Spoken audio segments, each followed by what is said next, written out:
Monday Morning Marketing Podcast is brought to you by Esther of IPA Group, bringing premier online promotion to your business. And Melanie of Stomp Social Media Training, who empowers business owners to manage social media and marketing for themselves. And welcome back to another episode of the Monday Morning Marketing Podcast. Today we're talking about 6 reasons to freshen up your brand. What a random number. Well, I think we just too often pick 5 or 10. So it's just random. Yeah, just random. But I like it. So freshening up your brand is something that we've both done, right? We have. We have yet to do it for the podcast, but I'm sure it's coming. But here at IPA Group, we've actually even renamed. We used to be called IPA Solutions. But we have changed our logo, I think, maybe 3 times at this point. Reasons behind it are numbered and varied, but we're going to get into that in this episode.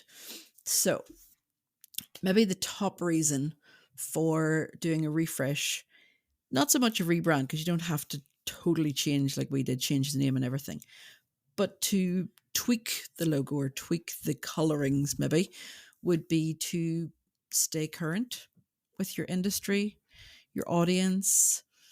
Maybe like BP did a few years ago, they decided to make their logo greener because they wanted to be seen as being greener just after a big, huge oil leak. But anyway, they were trying to hide things maybe rather than make things different. What about you, Melanie? Well, sometimes I think refreshes are obviously considerably cheaper rather than a full rebrand. I mean, I've done a full rebrand as well. I changed names 18 months after my business because the name wasn't doing the job. But I've not changed my name since.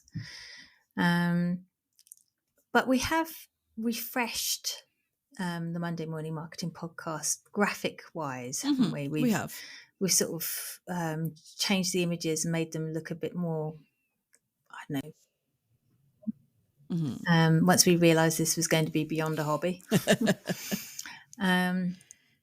But I think people get too familiar with the way something looks after a while. Yeah.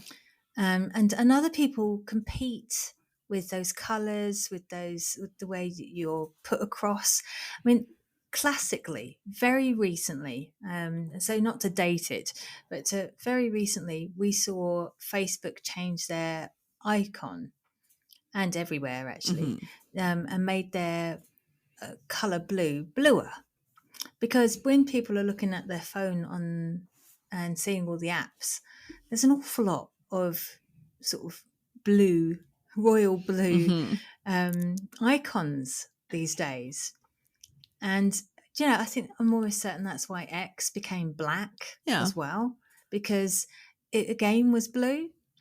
And they want to differentiate themselves. I mean, even I'm looking at an open screen on my laptop right now, and I've got little icons of all the screens that are open, and I can immediately distinguish the difference between X and Facebook, even amongst all the other blue ones, because it's so different.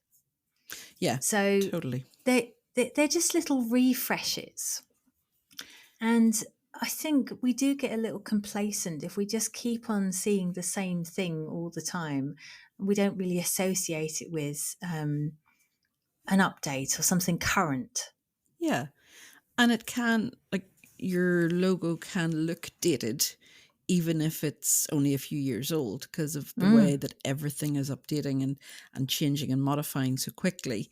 I think because I have a Mac computer, so Apple is one of those ones that it's always kept the apple with the bite out of it, but it's changed from there used to be a rainbow on it. Oh yeah. And then it changed to be white, and then grey, and then it's just subtle changes, just changes in the curvature of your lettering or changes in the font that you use, keeping the same colours but modifying the font. Because if you've been using Times New Roman, That's considered now a very outdated font.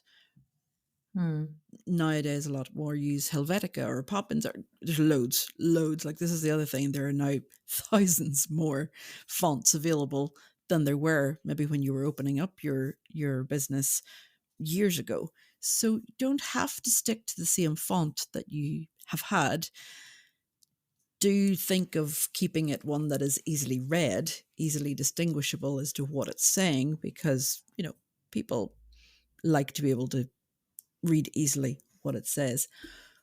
But another reason for refreshing your brand is to keep that competitive edge and keep your um, competitiveness alive and well. Okay, so Well, it keeps you top of mind as well, doesn't it? yeah, but if you're looking at your competitors and they haven't changed in years, then you doing subtle changes can be the difference for customers going, oh, well, they look fresh and modern and, you know, up to date with things.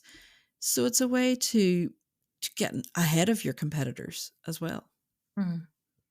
But, all these refreshes, and especially if you're going to be completely rebranding, it doesn't really matter how you do it. Some of it could be quite costly. Hmm. I remember when I did my rebrand, I was thinking, oh, jeez, because it's not just everything that's online, which is nice and easy to do. You just create it and upload it. But there might be like tablecloths, roll up Yeah. banners, handouts.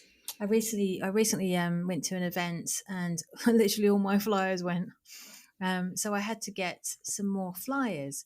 And I mean, I did an update on my colours and fonts when I had my website done, um, and so that was a couple of years ago now. So I suppose by the end of next year, I'll probably be looking at tweaking Hmm. something else on my website, and updating the colours again. And it doesn't have to be something extensive, but do you know what? You can implement these changes slowly, or you can do a full relaunch if that's what you want to do. It's really down to your timelines and your budget. Yes, definitely. And if you are going for a full rebrand, realize that your name might be changing. So, therefore, your domain would be changing, your Yeah. email address changing, so many changes. So, that will take longer for people to catch up with that. So, have all your redirects in place as well. That's for your web designer and your email person to do for you. But a refresh can actually improve business. Like I said, it Mm. can it can show people that, look, we're still here.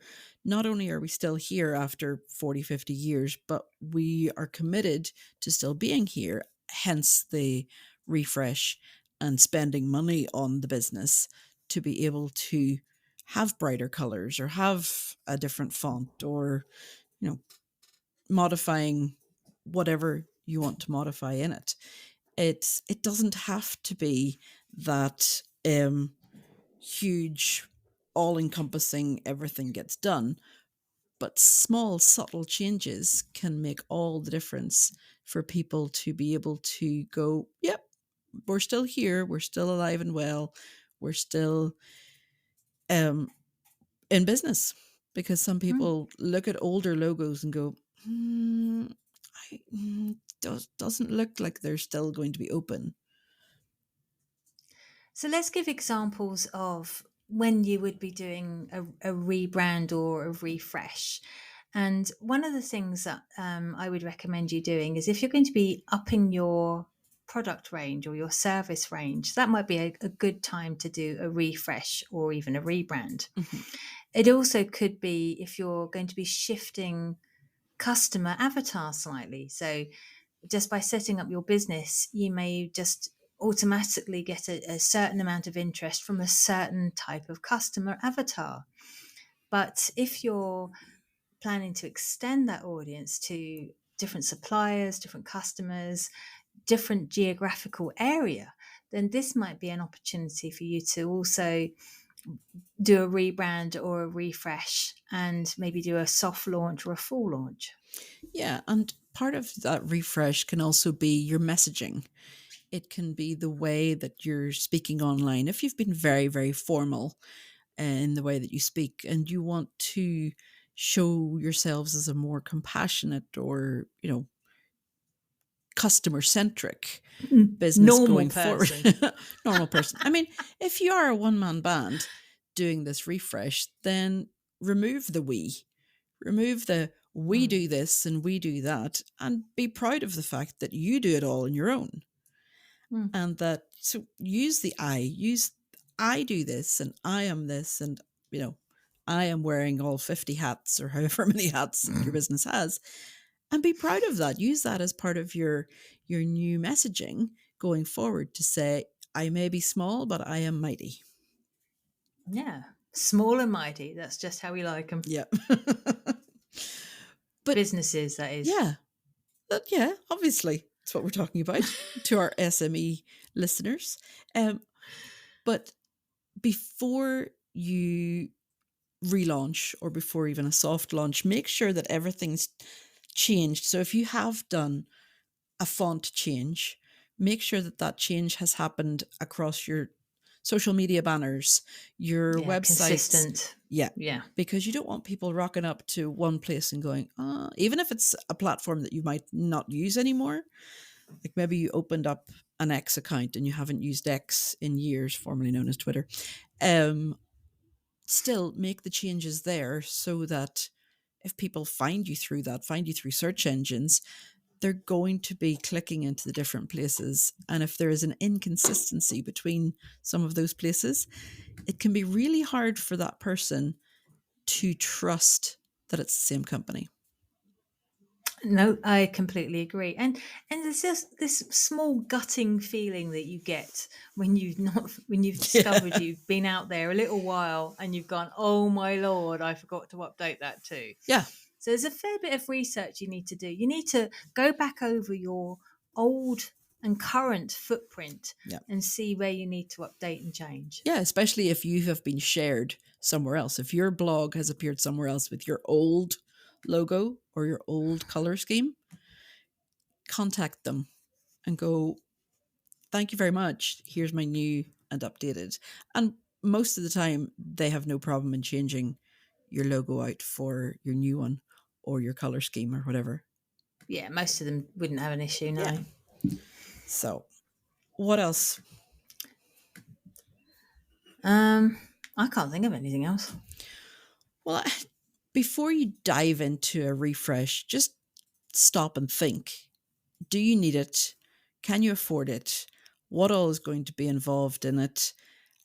How much of a refresh do you want to do? Is it just going to be something simple, something small, something that isn't automatically noticeable to the naked eye? Or are you going all out and completely changing from blue to black, black to red, whatever you're changing? Are you going full on name change?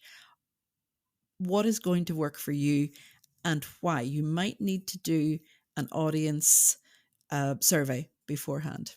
That's what you did, isn't it, Melanie? I did. I did a few things actually. I did a poll on Facebook. I did a face-to-face focus group, and I did several surveys actually from group training events I was running.